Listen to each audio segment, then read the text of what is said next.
Hello friends, Gautami பேசுகிறேங்க. எல்லோரும் எப்படி இருக்கிறீங்க? நான் இன்றைக்கி உங்களுக்கு ஒரு பழம் காட்டுறேங்க. இதாங்க முள் சீத்தாப்பழம். இன்னும் வந்து பழம் ஆகலைங்க, காய் தான் பாருங்கள் எப்படி இருக்குன்னு பாருங்கள். இங்கே பாருங்கள் எவ்வளோ பெரிய காய் இருக்குன்ட்டு. இது எங்கள் வீட்டில் ஃபஸ்ட்டு இப்போ தாங்க அந்த மரம் வந்து காய்க்குதுங்க. இதுக்கு முன்னாடி 2-3 டைம் பூ எடுத்து அது அப்படியே வந்து விழுந்துருச்சுங்க. அதுக்கப்புறம் இதான் ஃபஸ்ட் டைம் காய் நின்றுருக்குது பாருங்கள். எவ்வளோ காய் நின்றுருக்குதுன்னு பாருங்கள். இங்கே பாருங்கள் இங்கே பாருங்கள், காய் அத்தனை காய் தாங்க. அந்த பூ எடுக்கிறதெல்லாம் அப்படியே காயாக மாறிடுச்சுங்க. பாருங்க, இங்கே பாருங்கள் அந்த ஸ்மெல், தலையே ஒரு ஸ்மெல்லுங்க. அந்த காய் வந்து ஒரு ஸ்மெல் அப்படியே சூப்பராக இருக்குது. இப்போ தான் பார்த்திங்கன்னா அந்த பூ வந்துருக்குது பாருங்கள். பார்த்திங்களா, அப்படி தான் வந்து பிஞ்சு வருங்க. இங்கே பாருங்கள் எல்லாம் நிறைய காய் இருக்குது பாருங்கள்.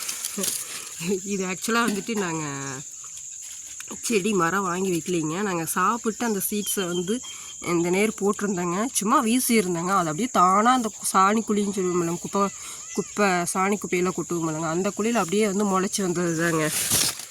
சரி, நம்ம இது எங்கே காய்க்குது அப்படின்னு நினச்சிட்டே இருந்தேங்க. அப்புறம் பூ எடுத்துதுங்க. பூ எடுத்துகிட்டு ஒரு 2-3 டைம் வந்து பூ வந்து நிற்கலைங்க, பிஞ்சே இறங்கலை. அந்த பூவெல்லாம் அப்படியே உதிர்ந்துருச்சுங்க. அப்புறம் தான் சரின்னு சொல்லிவிட்டு இது காய்க்காதாட்டுருக்குதுங்க பாருங்க, காய்க்காதாட்டுருக்குது அப்படின்னு நினச்சிட்டு இருந்தேங்க. அப்புறம் பார்த்தா நிறைய காய்ங்க.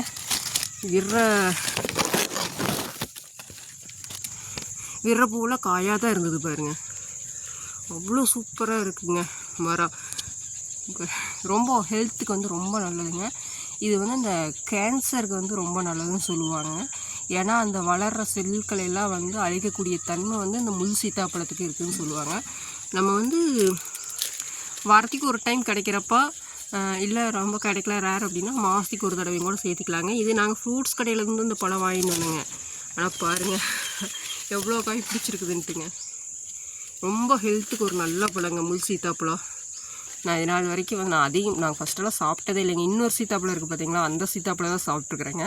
அது நிறைய இருக்குங்க எங்கள் தோட்டத்தில். ஆனால் இப்போ இல்லைன்னு வச்சுக்கோங்களேன், அது நிறைய சாப்பிட்ருக்குறேங்க. ஆனால் இந்த சீத்தாப்பழம் நான் இப்போ தான் பார்க்குறேங்க. இனிமேல் சாப்பிட்டா தான் தெரியுங்க ஃபுல்லாக காய்.